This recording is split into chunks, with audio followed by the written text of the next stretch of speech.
एक ऐसा मैच जब वीरेंद्र सहवाग का सामना हुआ था ग्लेन मैकग्राथ और शेन वॉर्न जैसे घातक गेंदबाज से।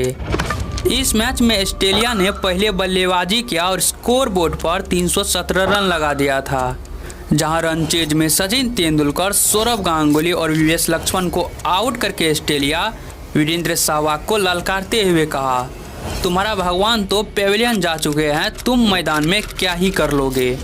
उसके बाद मैदान में कुछ ऐसा हुआ जिसे देखकर आपके होश उड़ जाएंगे। तो वीडियो में लास्ट तक बने रहिएगा और अगर वीडियो अच्छा लगे तो कमेंट में हिंदुस्तान जिंदाबाद जरूर लिख दीजिएगा।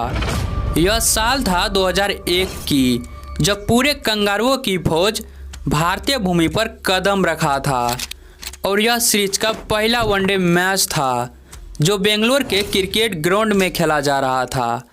करोड़ों दर्शकों के बीच में सिक्का उछला और भारतीय कप्तान सौरव गांगुली ने टॉस जीतकर पहले गेंदबाजी करने का फैसला लिया। तो वहीं पर कंगारुओं की तरफ से पारी को शुरुआत किया मार्कवा और Matthew Hayden.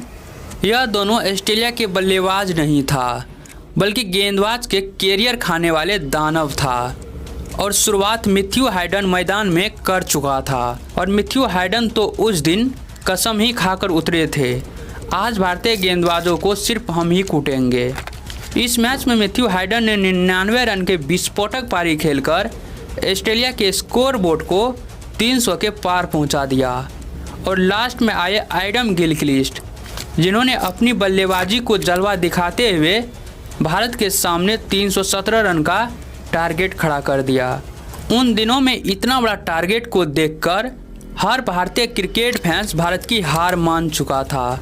McGrath, Shane Warne जैसे घातक गेंदबाज जो बल्लेबाजों के लिए काल हुआ करते थे। खैर, इसी बीच भारतीय पारी को शुरुआत किया सौरव गांगुली और सचिन तेंदुलकर। वहीं ऑस्ट्रेलिया की तरफ से पारी का फर्स्ट ओवर डालने के लिए आए मैकग्राथ की पहले ही गेंद पर सौरव गांगुली ने सम्मान दिया, लेकिन सचिन तेंदुलकर रुकने के मूड में नहीं थे। मैच के दूसरे ही ओवर से कंगारू गेंदबाज पर प्रहार करना शुरू कर दिया सचिन तेंदुलकर और एक साइड से सचिन तेंदुलकर के साथ दे रहे थे दादा सौरव गांगुली। उस दिन कंगारू की गेंदबाजी काफ़ी खतरनाक अंदाज में चल रही थी। मैच का 3 ओवर समाप्त हो चुका था और सौरव गांगुली को हाथ खोलने का मौका भी नहीं दे रहा था, लेकिन यहाँ पर सचिन तेंदुलकर ने एक शानदार गैप ढूंढकर भारतीय स्कोर बोर्ड को आगे बढ़ाया। लेकिन एक साइड से अभी भी सौरव गांगुली मैदान में संघर्ष कर रहे थे, जिसे देखकर भारतीय फैंस के मन में एक ही बात चल रहे थे, आखिर इस मैच का रिजल्ट क्या निकलने वाले हैं, क्योंकि दादा सौरव गांगुली 27 गेंद खेल चुका था और सिर्फ 6 रन बनाया था। सौरव गांगुली की धीमी पारी को देखकर एक साइड सचिन के ऊपर भी मैच का प्रेशर बनते जा रहे थे और यहाँ पर सौरव गांगुली एक आसान सा कैच देकर आउट हो गए। भारत का पहला विकेट सिर्फ 16 रन के स्कोर पर गिर चुका था। अब यहाँ से सचिन के साथ देने के लिए आए वीवीएस लक्ष्मण, जिन्होंने आते ही जोरदार बल्ला घुमाया, लगभग आउट ही हो गए थे, लेकिन कंगारू से यह कैच छूट जाते हैं। रन रेट पहाड़ छूते जा रहे थे और मैच का प्रेशर दोनों खिलाड़ी के ऊपर साफ साफ दिख रहे थे, लेकिन यहाँ पर सचिन तेंदुलकर ने एक बार फिर एक लंबा छक्का लगाकर रन रेट को थोड़ा कम किया और 6 ओवर के समाप्ति पर भारतीय स्कोर बोर्ड को 24 रन तक पहुँचाया। एक बार फिर सचिन तेंदुलकर ने कवर को चीरते हुए एक शानदार चौका लगा दिया। सचिन की आक्रामक बल्लेबाजी ग्राउंड में शुरू हो चुका था और दुनिया को भी विश्वास हो चुका था अब सचिन मैच जिताकर ही मैदान से बाहर आएंगे, लेकिन जो सुनामी जितना तेज आते हैं उतना ही जल्दी चले भी जाते हैं और हुआ भी कुछ ऐसा ही। सचिन तेंदुलकर और वीवीएस लक्ष्मण ने आक्रामक बल्लेबाजी करते हुए 10 ओवर तक में भारतीय स्कोर बोर्ड को 50 रन के पार पहुंचा दिया। भारत की अच्छी शुरुआत तो मिल चुका था, लेकिन यहाँ पर सचिन तेंदुलकर रन आउट हो जाते हैं और इसी के साथ मैच की पूरी कहानी अब यहाँ से बदलने वाले थे। भारत का दूसरा विकेट 52 रन के स्कोर पर गिर चुका था, वह भी सचिन तेंदुलकर के रूप में। अब यहाँ से वीवीएस लक्ष्मण के साथ देने के लिए आए राहुल द्रविड़, जिन्हें उन दिनों में भारत की दीवार कहते थे।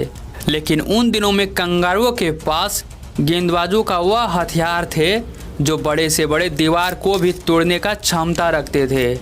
लेकिन वीवीएस लक्ष्मण भी भारत के वह बल्लेबाज थे जो एक बार मूड बना लिए तो सामने कोई सा भी गेंदबाज हो उसकी कुटाई करने में कमी नहीं करते थे। वीवीएस लक्ष्मण ने बैक टू बैक प्रहार करके भारतीय स्कोर बोर्ड को आगे बढ़ाते जा रहे थे और यहाँ पर तो लक्ष्मण कवर के ऊपर से एक लंबा छक्का लगा दिया और इसी छक्के के साथ भारतीय स्कोर बोर्ड को 14 ओवर तक में 80 रन तक पहुँचा दिया। लेकिन अभी भी भारत जीत से काफ़ी दूर खड़ा था, लेकिन दुनिया को विश्वास था जब तक यह दोनों मैदान में है भारत हार तो नहीं सकता, क्योंकि लक्ष्मण और द्रविड़ के बीच बेहतरीन पार्टनरशिप देखने के लिए मिल रहा था और 15 ओवर तक में भारतीय स्कोर बोर्ड को 100 रन के पार पहुंचा दिया। लेकिन यहां पर कंगारुओं ने लक्ष्मण की पारी को अंत कर दिया और इस प्रकार से भारत का तीसरा विकेट गिरा 102 रन के स्कोर पर।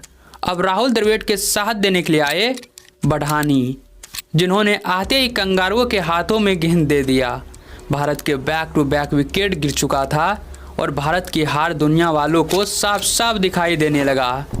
अब यहां से राहुल द्रविड़ के साथ देने के लिए आए वीरेंद्र सहवाग, जिन्होंने आते ही स्टेट में एक लंबा छक्का लगा दिया। जहां भारत के 4 विकेट गिर चुका था वहां वीरेंद्र सहवाग आते ही इसी छक्के के साथ अपनी पारी को शुरुआत किया। वीरेंद्र सहवाग ने बैक टू बैक प्रहार करना शुरू कर दिया और मैदान में चौके की बरसात लगा दिया। वीरेंद्र सहवाग की आक्रामक बल्लेबाजी के बदौलत भारतीय स्कोर बोर्ड 29 ओवर तक में 164 रन तक पहुंच गया और वीरेंद्र सहवाग की आक्रामक बल्लेबाजी मैदान में जारी था। कभी चौका मारता तो कभी लंबा छक्का और एक साइड से कंगारुओं के आगे दीवार बनकर खड़ा हो गया राहुल द्रविड़। राहुल द्रविड़ और वीरेंद्र सहवाग ने कंगारुओं गेंदबाजों को तबाही का मंजर दिखाना मैदान में शुरू कर दिया था और यहां पर राहुल द्रविड़ ने अपना 50 रन भी पूरा कर लिया। साथ में भारतीय स्कोर बोर्ड को भी 200 के करीब पहुंचा दिया और यहां पर तो वीरेंद्र सहवाग स्टेट में एक लंबा छक्का लगाने चाहता था, लेकिन दुर्भाग्य की बात गेंद बाउंड्री लाइन के बाहर नहीं गए बल्कि अंदर ही गिर गए। लेकिन फिर भी भारत के खाते में 4 रन और प्लस हुआ। एक बार फिर वीरेंद्र सहवाग ने स्टेट में एक शानदार चौका लगा दिया और 34 ओवर तक में भारतीय स्कोर बोर्ड को 200 के पार पहुंचा दिया। भले ही उन दिनों में वीरेंद्र सहवाग ओपनिंग के लिए नहीं आते थे, इसीलिए गेंदबाजों को थोड़ा राहत की सांस मिल जाते थे, लेकिन उस दिन वीरेंद्र सहवाग ने कंगारुओं को ऐसा कुटाई किया कि कंगारुओं भी सोचने के लिए मजबूर हो गए। राहुल द्रविड़ तो सिर्फ दीवार है, लेकिन यह तो गेंदबाजों के लिए काल है। और यहाँ पर वीरेंद्र सहवाग इसी 1 रन के साथ अपना 50 रन भी पूरा कर लिया और भारत को मजबूत स्थिति में पहुँचा दिया। साथ में मैकग्राथ और शेन वार्न जैसे घातक गेंदबाज को बता दिया तुम्हें कूटने के लिए हमें सोचना नहीं पड़ता। लेकिन यहाँ पर वीरेंद्र सहवाग आउट हो जाते हैं। इस मैच में वीरेंद्र सहवाग आक्रामक अंदाज में बल्लेबाजी करते हुए भारत को जीत के काफ़ी करीब पहुंचा दिया था।